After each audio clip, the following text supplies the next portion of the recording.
Prazer em trazer a palavra para vocês hoje aqui.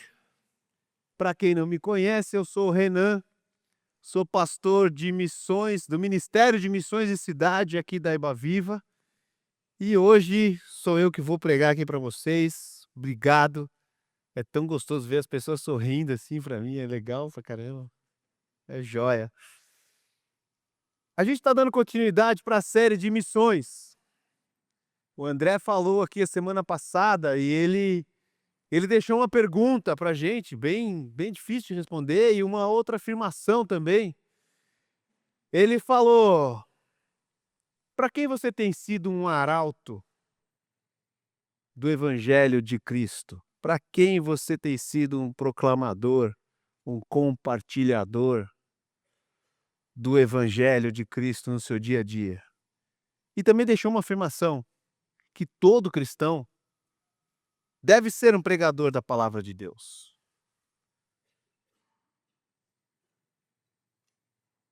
Todos temos uma missão de levar o Evangelho por todo lugar. Somos plantadores, somos semeadores, produtores, cristãos capazes de se reproduzir. Tem uma ilustração de um pastor que eu gosto muito, que ele fala que a gente não é como mula. Embora, deixa pra lá. Não somos como... Mas o que é a mula, gente? Sabe o que é a mula? Eu não sabia disso. É um negócio muito legal. Mula. Você pega o que tem de melhor num cavalo. Sua resistência, seu porte. Você pega também o que tem de melhor num jumento. Você junta os dois. A força e a robustez do jumento, a resistência do cavalo, dá uma mula. Um animal muito bom, com a junção dos melhores dos outros dois animais. Ele é forte, resistente, trabalhador. Porém, a mula, ela é incapaz, ela é um animal híbrido, ela é incapaz de se reproduzir. A mula não gera vida.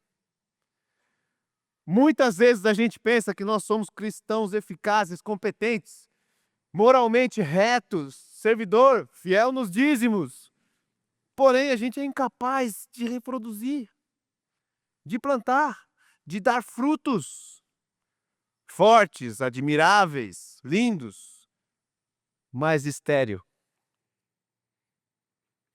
Um cristão que frutifica, ele cumpre a missão de Deus.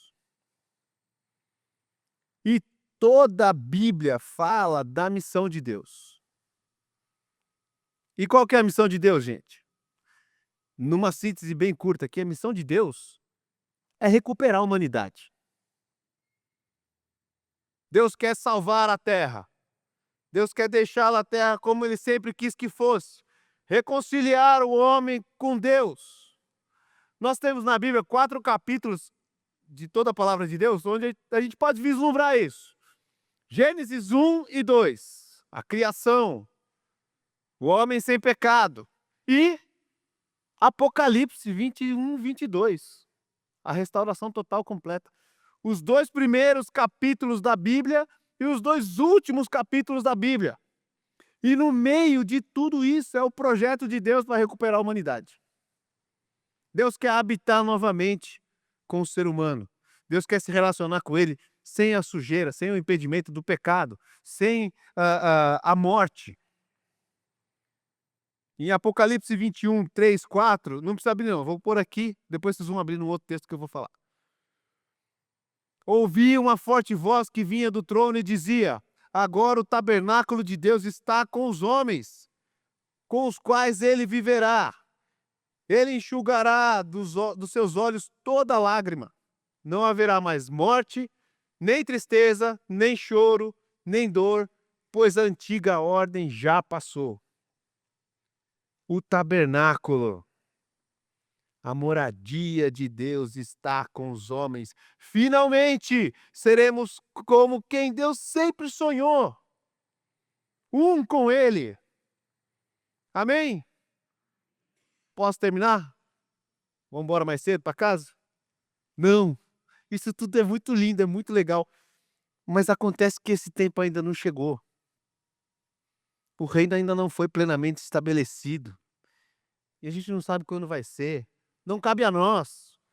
O que cabe a nós é entender o que Deus tem nos revelado na sua palavra.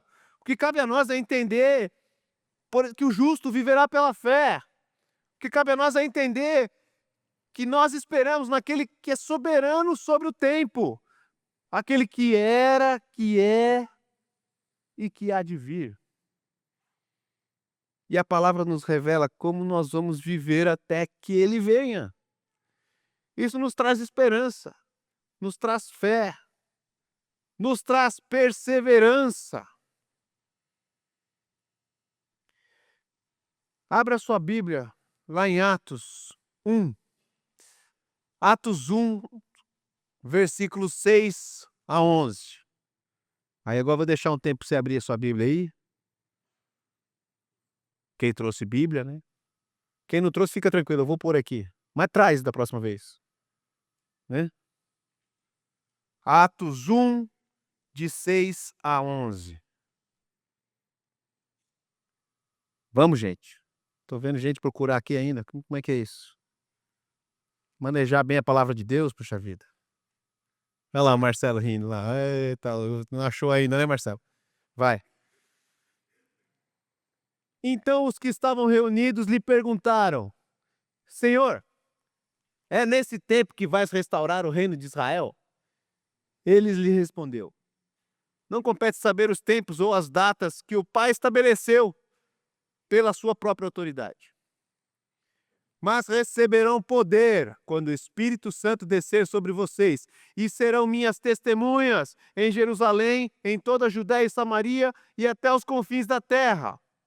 Tendo dito isso, foi elevado às alturas enquanto eles olhavam, e uma nuvem o encobriu da vista deles. Eles ficaram com os olhos fixos no céu enquanto ele subia. De repente surgiram diante deles 2 homens vestidos de branco que lhe disseram: Galileus, por que vocês estão olhando para o céu?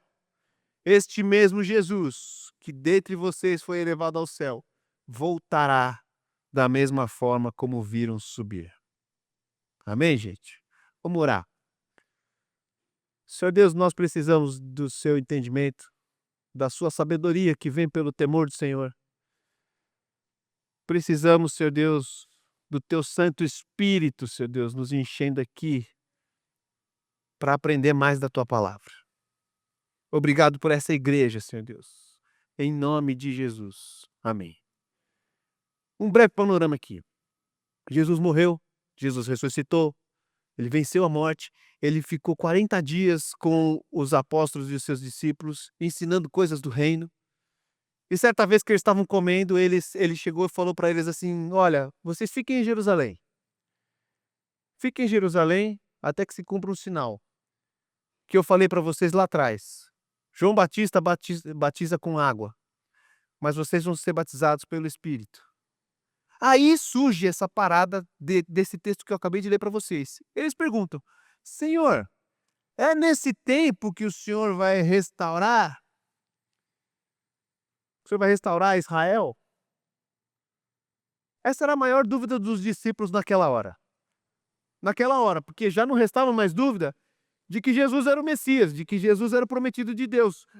Jesus era aquele anunciado pelos profetas em todo o Antigo Testamento.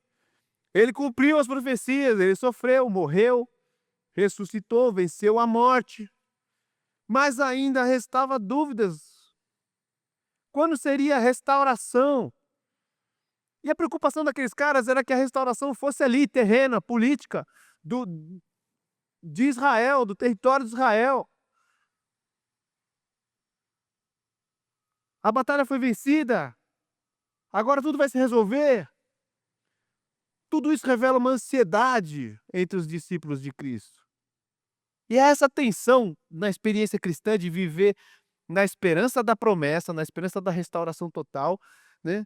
Porém, viver numa realidade em um mundo mau e quebrado pelo pecado. Pergunta dos discípulos é esse grito ansioso que permeia o nosso coração, né? Daquele tempo até hoje. A ansiedade dos discípulos também é a nossa ansiedade. Esse texto está aqui escrito na palavra de Deus, não é só para mostrar a ansiedade dos caras. É para mostrar a nossa. Deus fala através da sua palavra e fala com a gente, e fala das nossas coisas, fala dos nossos anseios. Passou séculos e parece que a pergunta ainda é a mesma: quando? Quando que essa fase vai passar? O André falou na semana passada eu não lembro direito como é que era, do salto do sexto mês, do sexto, né? Alguma coisa assim, nas crianças lá, que existe essa preocupação desse salto. Eu não sei, depois eu pergunto pra ele. Mas eu fiquei lembrando do assalto da juventude, né? A gente fica preocupado com o salto das crianças, mas cara, eu vou falar pra você, é tanto pix que a gente faz pra esses nossos filhos, velho. Pai, faz um pix disso, faz um pix daquilo, né? Paga o meu Uber. Tem o salto do sexto mês e o assalto da juventude. Fica preparado aí, você que tá com criança pequena. Você vai ver. Mas quando essa fase vai passar, né? Quando a justiça virá? Quando que meu sofrimento vai ter fim? Quando o Senhor voltará? Qual é o tempo? Deus está nos respondendo: o tempo é agora, mas ainda não. Eu vou usar a mesma ilustração que eu usei no culto anterior, mas agora está mais perto da hora do almoço. Então, segura aí. Porque é o seguinte, para ilustrar isso, é a ilustração do almoço. Eu faço almoço lá em casa, né? E eu gosto de fazer arroz, feijão e bife, certo? E a pergunta é: pai, o almoço está pronto? E você fala: tá, mas ainda não tá. Porque a gente sabe que o bife gostoso de comer é aquele que sai direto da frigideira pro prato, né? Então você faz o arroz, você faz o feijão, tampa as panelas e vai lá fazer o seu bife. Tá pronto o almoço? Tá, vai pôr na mesa. Eles estão pondo na mesa, imaginando que o almoço tá pronto, mas ainda não. Porque ainda falta fritar o bife. E aí a gente frita o bife. E aí, cara, quando você chega na mesa com aquela frigideira fazendo tch, né? E aquela gordura espalhando pra tudo que é lado, mas tudo bem, depois eu limpo. Você põe o bife no prato assim com arroz e feijão, vai comer aquele bife pleno, é a plenitude do bife. Agora sim, nós vamos comer. O almoço estava pronto? Tava, mas ainda não. Agora tá, com o bife pleno no prato. A teologia cristã descreve a nossa era como o já e o ainda não, né? O reino de Deus já foi inaugurado. João Batista saía gritando sobre o reino de Deus. Jesus mesmo afirmou em Lucas: o reino de Deus chegou com sua vinda, sua morte, a sua ressurreição. Porém, o reino de Deus ainda não foi consumado em sua plenitude. O mal, a dor, a corrupção, a guerra, a morte, ainda são realidades aqui nesse mundo. E a nossa ansiedade vive no meio dessa afirmação. A gente vivendo na urgência do já, do agora, querendo, ansiosos pela plenitude do ainda não. E viver nesse intervalo, gente, exige fé, exige amor, exige esperança, exige sabedoria, coragem, serenidade. O que Jesus está falando aqui não é quando, mas é como. A palavra de Deus nos ensina que a gente não deve se preocupar com o dia de amanhã. Nos ensina a não criarmos expectativas das coisas futuras que ainda não foram reveladas para nós.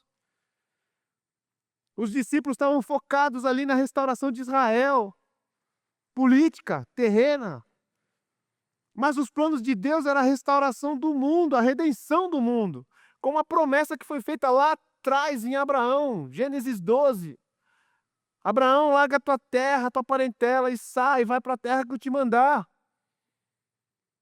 De ti eu vou fazer você um grande povo, incontáveis como as estrelas do céu, o meu povo. E o meu povo vai ser responsável por abençoar todas as nações. O meu povo, todas as famílias da terra serão abençoadas através do meu povo. A resposta de Jesus para os discípulos transforma a expectativa do quando em uma perspectiva, indicando um caminho, o caminho. O tempo não importa para vocês. Não crie expectativa no quando. Não é quando, é como. Não viva de expectativas. Seja você uma perspectiva. Por quê? Versículo continua, o texto continua. Receberão poder quando o Espírito Santo descer sobre vocês. Isso aqui é maravilhoso, essa frase. Vocês vão receber poder. Mas vamos gastar um tempo aqui nessa parada, nesse texto. Eu falo meio gíria, eu falo muito para jovens, gente. Então, parada, cara. Vocês estão me entendendo, né? Tá bom. O que é receber poder? Que poder é esse? Vamos gastar um tempo aqui. A gente precisa se atentar para os princípios desse texto aqui. E os princípios cristãos que fundamentam a vida da gente. Porque a gente acaba tendo uma ideia errada sobre poder. No mundo de hoje, a gente condiciona a ideia de poder à capacidade. Ou à incapacidade. Senhor, eu não consigo, me ajuda, me dá poder. Mas veja alguns exemplos bíblicos. Veja Josué. Deus não deu força para Josué. Mas Deus indicou um caminho para que ele fundamentasse bem os princípios de Deus na vida dele. Josué, medita nesse livro da lei de dia e de noite. Veja o exemplo de Paulo. Paulo falava que quanto mais fraco ele ficava na força humana dele, mais ele via o poder de Deus se aperfeiçoar na vida dele. O poder que está aqui nesse texto é um poder, o poder do Espírito é uma capacitação, gente. Não é um estado, não é uma sensação, não é um sentimento. É Deus nos capacitando para realizar a sua obra no mundo, a sua missão no mundo. Qual a missão do mundo? Restaurar a humanidade. Não para alimentar a minha coleção de experiências interiores.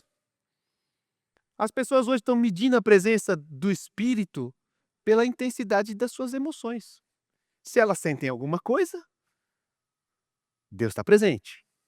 Se elas não sentem nada, Deus não está presente. Aí tem alguma coisa errada. Alguma coisa errada com o local, alguma coisa errada com o jeito, alguma coisa errada com as luzes, alguma coisa errada com as pessoas ou com você mesmo. A fé deixa de ser baseada na palavra e na pessoa de Cristo para ser baseada na instabilidade das suas emoções, dos seus sentimentos. E vou falar, isso aí se torna um vício, porque você precisa de experiências cada vez mais intensas, por cultos cada vez mais poderosos, por pregações cada vez mais de autoajuda, de coach, emotivas, que te jogam lá para cima. E a doutrina bíblica, a base sólida da comunhão, o prazer do serviço, fica desse tamanho na sua vida. Caem por terra. Porque aqui eu não estou sentindo Deus. Eu não estou falando, gente. Eu não estou diminuindo aqui o poder de Deus. Eu estou olhando para vocês e para que a gente reflita qual é o motivo para que você anseie o poder de Deus. Qual a motivação dessa busca? Qual a motivação dessa procura? Deus já te salvou. Não tem nada que você faça que Deus vá te amar menos. Não tem nada que nos separe do amor de Deus. Não tem nada que você faça que Deus vai te amar mais também. Qual é a motivação dessa busca? Sabe por quê, gente? Quando a vida real impõe a sua dureza, com o sofrimento, com o luto, você já viveu um luto? Com uma recaída inesperada, a sua fé, que é baseada nesse sentimento de poder, firmada na areia, desmorona. Aí, Deus me abandonou. A igreja me abandonou. O pastor não liga para mim, não quer marcar um horário comigo. Eu sou um pastor desmotivacional. Né? Não é uma pregação que você vai sair, nossa, mano. Mas é bom. Você sair daqui cabisbaixo, refletindo, olhando para sua vida, Tá bom, é por aí mesmo. Construa seus fundamentos firmados na rocha. Aquele que ouve minha palavra e as pratica é como quem constrói uma casa na rocha. Tenha uma fé fundamentada na palavra, sem pirotecnia. A história da Bíblia nos mostra repetidamente que manifestações de poder por si só não geram fé. Olha só o povo de Deus lá com Moisés. Vamos lá, uns exemplos. O povo de Deus com Moisés. Moisés está lá. A história, nenhuma geração na história viu manifestações contínuas e espetaculares do poder de Deus que nem aquelas lá. Praga, libertação, que mais? Coluna de fogo, nuvem, né? Mar vermelho se abrindo, pão que cai do céu, frango que cai do céu. Mesmo assim, qual foi a resposta desses caras? Murmuração, idolatria, incredulidade, rebelião. Moisés atravessava ali o povo cantando e indo para a tenda do encontro, o povo louvando, uma coluna de fumaça ficava na porta do negócio enquanto ele estava lá tendo seu encontro com Deus. Deus estava ali dentro falando com ele: Moisés, o que que você quer? E aí Moisés responde: Senhor, nós queremos ver sua glória. Aí não está na Bíblia, eu fico imaginando Deus: Moisés, você me quebra. Sério? Isso não está na Bíblia, gente. O que falar de Elias? Está lá no auge do seu ministério público. Desafiou 450 profetas de Baal. Invocou fogo do céu que consumiu um sacrifício que estava cheio de água. Viu Deus mandar chuva após anos de seca. E qual que é a cena seguinte? Ele está lá sozinho, fugindo por uma caverna, deprimido, com medo. Por causa da ameaça de uma única mulher, Jezabel. E que nem era esposa dele. Não, desculpa.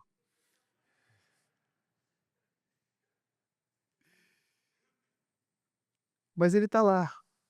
E ele ora: Deus, basta, tira a minha vida. E o que que Deus faz? Deus não envia o fogo, Deus envia uma brisa tranquila, suave, um sussurro. Um avivamento silencioso, calmo, sereno, tranquilo. Sinto descanso nesse viver. Deus não encontra no espetáculo, mas na quietude da palavra. Receberemos poder do Espírito Santo para ser testemunha de Cristo. Esse é um seio de Deus ser um conosco. A palavra nos mostra, vamos lá no Éden, Deus andava com o ser humano no jardim. Em todo o Antigo Testamento, Deus habitava entre seu povo de forma localizada, velada, ali no tabernáculo ou no templo. Em Jesus, Deus habitou como um de nós. Emanuel, Deus conosco. No Espírito Santo, Deus passa a habitar em nós. O véu se rasga, o templo de Deus é o ser humano, é a igreja, é o corpo. Não é uma força emprestada de vez em quando, em momentos. É a própria vida de Deus manifestando em você de dentro para fora. Por quê? Ou para quê? Para sermos testemunhas. E serão minhas testemunhas. São dois verbos aqui: receber e ser. Um é o ato de Deus, um dom, uma dádiva da graça.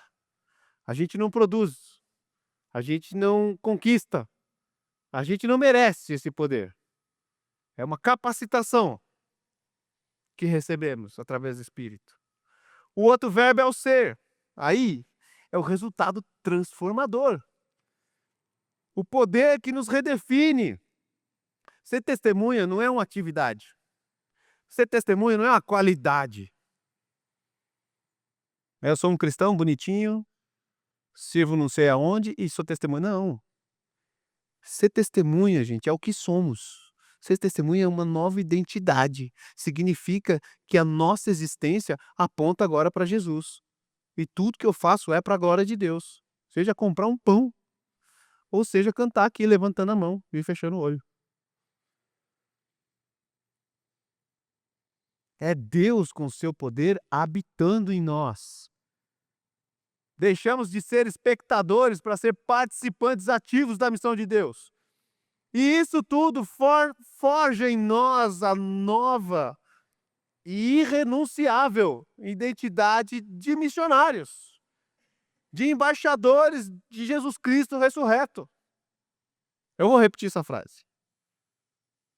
Isso forja em nós a nova e irrenunciável identidade de missionários e embaixadores de Jesus Cristo. Sabe por que eu repeti? Porque não dá para você ser cristão sem ser discípulo. Não dá para você ser cristão sem ser testemunha. Isso não é opcional na vida do cristão. Embora muita gente faça isso. Não dá para você desfrutar do perdão de Jesus Cristo às custas de Jesus sem se relacionar com Ele. Salvação sem obediência é algo que desconhecido na palavra de Deus. Existe vida antes da morte. Você que aceitou Jesus para carimbar o seu passaporte para o céu, para que na sua experiência pós-morte seja a eternidade, existe vida antes da morte.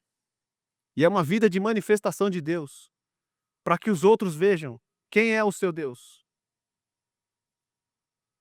Para que você alinhe a sua motivação de viver. Então seja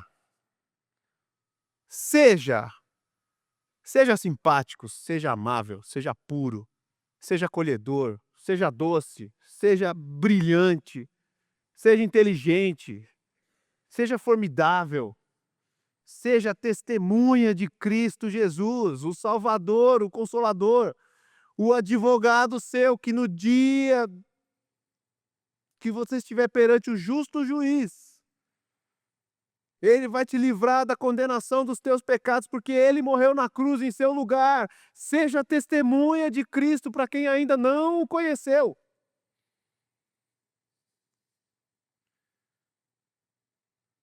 E o texto continua. E serão minhas testemunhas em Jerusalém, em toda a Judéia e Samaria e até os confins da terra. Jesus dá a resposta completinha aqui. Que aqui a gente tem o escopo da missão. Jesus tratou uma estratégia aqui, ó, de avanço da missão, de Jerusalém, passa por Judéia e Samaria, até os confins da terra. Pronto, é isso. E todo o livro de Atos que você vai ler, você vai ver isso aqui como um índice. Como foi a história da missão em Jerusalém, depois Judéia, Samaria e depois os confins da terra. E se hoje você está aqui no Brasil, em São Paulo, Vinhedo, nessa igreja, e a gente está aqui compartilhando o evangelho na nossa língua natal, é porque a partir de Jerusalém aqueles caras estão cumprindo a sua missão até hoje. E a história nos diz que não foi nada fácil. Como é que fica isso aqui pra gente então? Entenda assim. A nossa Jerusalém é a nossa casa, nosso trabalho. Os caras estavam lá, no localzinho deles lá. Então a gente está aqui no nosso local, na nossa casa, no nosso trabalho, na nossa escola, no nosso condomínio, no nosso meio aqui, Vinhedo, regiões por perto. Se a gente não é testemunha na nossa casa, na nossa família, com quem está perto, dificilmente você vai ser testemunha em outro lugar. Em Jerusalém, a gente está em casa, está perto de quem a gente conhece, fala a nossa língua, me conhece, é amigo, tenho facilidade de falar. Mas aí começa a Judéia e Samaria. Judéia é como se fosse o estado aqui, né? A gente sabe que se a gente for daqui hoje para São Paulo, se você passar hoje na Paulista, lá em São Paulo, nossa, você vai ver um festival de tribos, de guetos, de pessoas diferentes, de culturas. Samaria, gente, aí começa a pegar. Samaria é aquelas pessoas que a gente não gosta. Pessoas que não pensam como eu, têm cultura diferente, têm a mesma língua, mas tem uma cultura diferente, outros guetos. Gente de que a gente orou por isso, né? Entre uma música e outra ali. Você orou, você pensou nas pessoas? Ou você nem quis pensar? Na hora que eu tô falando, os caras, não, deixa pra lá esses aí. quero nem orar por eles. Não, é Samaria. Está aqui, ó, Jesus colocou aqui no texto, na estratégia de missão. Aí vem os confins da terra. Se Samaria já é difícil, imagina os confins da terra. Aqui entender que o evangelho não tem fronteiras. Fomos chamados para ir para longe também. Para ir para longe da família. Para ir para longe dos amigos. Para ir para longe, para uma outra cultura. Para ir para longe da sua língua natal. Longe de tudo. Mais perto da missão. A missão não é um programa. A missão é uma identidade. Ser testemunha é uma identidade. E não foi dado a indivíduos. Foi dada à comunidade dos discípulos. Foi dada à igreja de Cristo. E nessa hora eu quero fazer uma pausa. Cadê os meus missionários? Os nossos missionários. Gui e Lara, vem para cá. Quero fazer uma pausa na nossa mensagem. E hoje nós programamos de fazer um envio de um casal da nossa igreja. Oficialmente hoje é o envio para os confins da terra. Gui e a Lara. O Gui é um cara prata da casa aqui da nossa igreja. Desde que eu tô aqui, ele tá andando junto comigo, trabalhando na igreja, liderando diversas coisas, foi se preparar, foi enviado para a missão na Europa há um tempo atrás, conheceu a Lara, essa mulher preciosa que Deus nos trouxe aqui para nossa igreja, que também já entrou no nosso meio, discipula, prepara, lidera. Os dois entraram numa preparação para serem enviados para os confins da terra. Eles vão para a Escócia, lá no Reino Unido. Vão servir uma igreja lá. Toda essa ação é uma parceria com uma igreja lá do Reino Unido, na Escócia. Eu não sei falar o nome disso, cara, é muito complicado. A gente fez uma reunião em inglês com o cara, eu não entendia nada que eu queria falar. Parecia que ele tinha uma bolinha de ping-pong dentro da boca. Mas esquece isso. Eles estão partindo para a missão. Um lugar desconhecido. Uma cidade onde tem pouca presença do evangelho.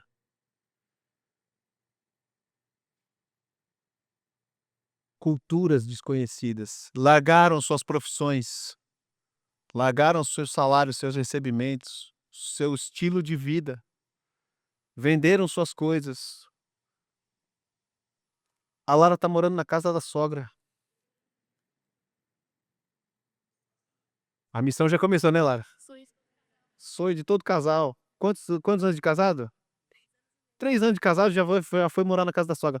Gente, estão partindo para a missão. Eles não vão hoje, eles vão dia 16 de outubro. Nós estamos fazendo isso hoje, para que vocês os conheçam.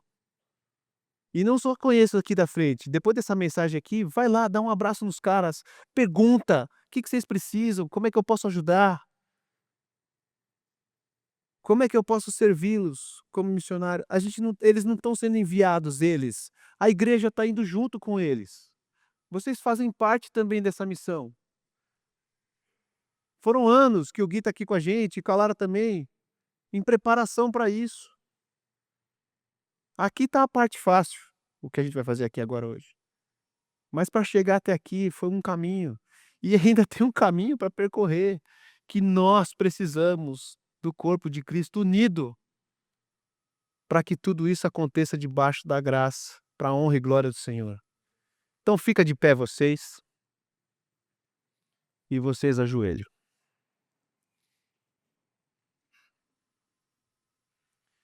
A gente vai fazer isso nos 3 cultos, a gente quer todo o corpo de Cristo enviando eles. Estende a sua mão e eu vou orar por esse casal. Pai de amor, tem os confins da terra, Senhor Deus, como missão para a gente. E nós estamos aqui como igreja, enviando um casal para uma pequena parte desses confins lá na Escócia. Mas nós sabemos, Senhor Deus, que o Senhor pode fazer infinitamente mais do que pedimos, do que pensamos. E o poder do Espírito que é sobre eles, ó Pai, para ser testemunha, é algo que a gente nem imagina. Então, Senhor Deus, nós estamos indo junto com eles, ó Pai. Envia a tua igreja, Senhor Deus, para os confins da terra. Envia a sua igreja para ser influência lá, que eles possam encontrar pessoas, liderar pessoas, que o teu evangelho seja difundido ali, através da vida do Gui e da Lara. E que a gente, como igreja aqui, o sustente de todas as formas, ó Pai. Que não os falte nada. E que isso nunca atrapalhe a tua missão. Essa é a nossa responsabilidade como igreja, Pai. Em nome de Jesus. Amém. Deus abençoe vocês. Obrigado, viu? Pode sentar. Tô terminando aqui, gente. Mas eu fiz essa pausa para a gente enviar eles oficialmente.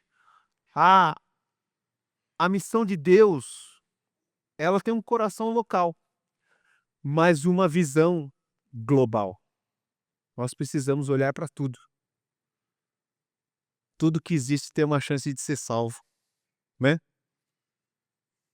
E essa visão, esse coração local e visão global, um não pode viver sem o outro. Nós não somos enviados para a missão como nesses filmes que a gente assiste, que eu adoro, né? Que um cara é protagonista de uma missão que vai salvar o mundo. Isso é muito louco. Nossa, deixa a gente com adrenalina lá em cima, o cara vai salvar o mundo, no último minuto salva todo mundo e ninguém percebe. Não, nós não estamos nessa missão. A nossa missão é para anunciar um mundo que já foi salvo. A nossa missão é um trabalho de reconciliação do homem com Deus. Facilita um pouco as coisas.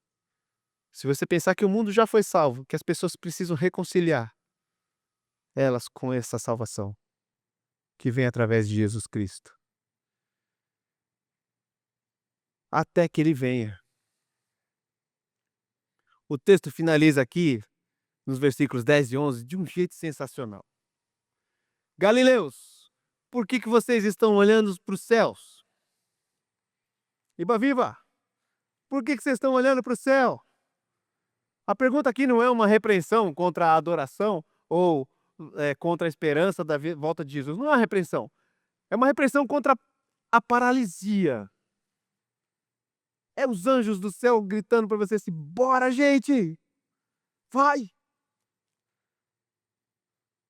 E a missão, gente? A missão é um antídoto para uma vida sem sentido. A missão é um antídoto para uma vida sem sentido. A gente vive hoje uma crise de propósito. Pessoas que buscam sentido em qualquer outra coisa. Carreira, relacionamento, posses, ideologias, duendes, sei lá, tudo. Mas continuam vazios. A pergunta dos anjos mostra um propósito, um sentido, uma direção. Vocês não vão encontrar nada olhando para cima, gente. Vocês não vão encontrar nada olhando para si mesmo, para dentro, para autoajuda. Sabe onde vocês vão encontrar sentido, propósito e direção? Olhando para fora. Para a missão de Deus. Este mesmo Jesus que foi elevado ao céu voltará da mesma forma como vocês viram subir. Sabe o que isso significa? Sabe o que os anjos estão dizendo aqui? Ainda dá tempo. Ainda tem tempo. Eu cantei no primeiro culto ali, eu vou cantar agora também. Eu lembro de um hino quando eu falo dessas coisas. Um hino antigo que fala assim, ele tinha um refrão assim: breve virá, breve virá. Quem conhece? Talvez já, talvez mais tarde, esta noite ou amanhã. Ainda dá tempo, cara. Se você tá aqui sentado nessa cadeira, ele ainda não voltou. E se ele ainda não voltou, dá tempo. Dá tempo para que mais pessoas conheçam o Evangelho de Cristo. Se você está aqui hoje, você tem tempo de testemunhar esse Evangelho. Agora você também pode estar aqui hoje e não conhecer nada disso que eu estou falando. Tem tempo para você conhecer, graças a Deus. Você levantou da sua cama hoje e veio parar aqui e não está entendendo nada do que eu estou falando. É para você mesmo, dá tempo. A missão de ser testemunha não é um fardo que você tem que carregar, mas é o privilégio de participar da maior e mais significativa história do universo. Até que ele venha. Até que ele venha. Gente, a igreja não é um auditório de show de poder. Começa a olhar para a igreja como uma base de operações da missão de Deus. Nossa vida cristã acontece de domingo a domingo lá fora.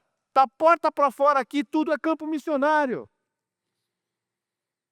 Você vem domingo aqui, encontrar com os amigos, cantar uma música, aprender da palavra de Cristo, descansar um pouco, comunhão que gera alegria. E bora para a semana. Prestar culto a Deus lá fora. Até que ele venha. E aí então eu vou repetir o versículo de Apocalipse que eu falei lá no começo. Ouvi uma forte voz que vinha do trono e dizia: agora o tabernáculo de Deus está com os homens, com os quais ele viverá.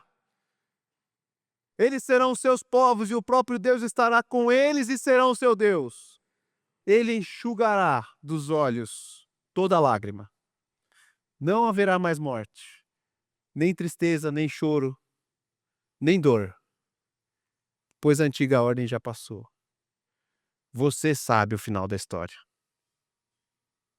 Você sabe o começo, você sabe o final. E a palavra de Deus nos revela como a gente vai viver esse meio, como testemunhas de Cristo. Amém? Baixa a sua cabeça, eu quero orar por você. Pai, somos a tua igreja. Somos o teu povo. Precisamos de ti, ó Pai, do poder do teu Espírito para ser testemunhas durante essa semana, até que o Senhor venha. Ou até o próximo domingo, quando nos reunirmos aqui de novo, para nos fortalecer em comunhão, em palavra, para a próxima semana. E assim vivemos, ó Pai, como missionários da tua palavra, com o prazer de participar da tua história, com a alegria do teu evangelho. Ajuda-nos, Senhor Deus, nessa semana que entra. Eu oro também pelas dificuldades de cada um, Pai. Suas casas, seus trabalhos, suas aflições. Que nada disso atrapalhe a missão do Senhor. Que a fé nos traga a segurança, a esperança e a perseverança até o final da história. Até que o Senhor venha. Obrigado por essa comunidade, Senhor Deus. Em nome de Jesus. Vamos cantar?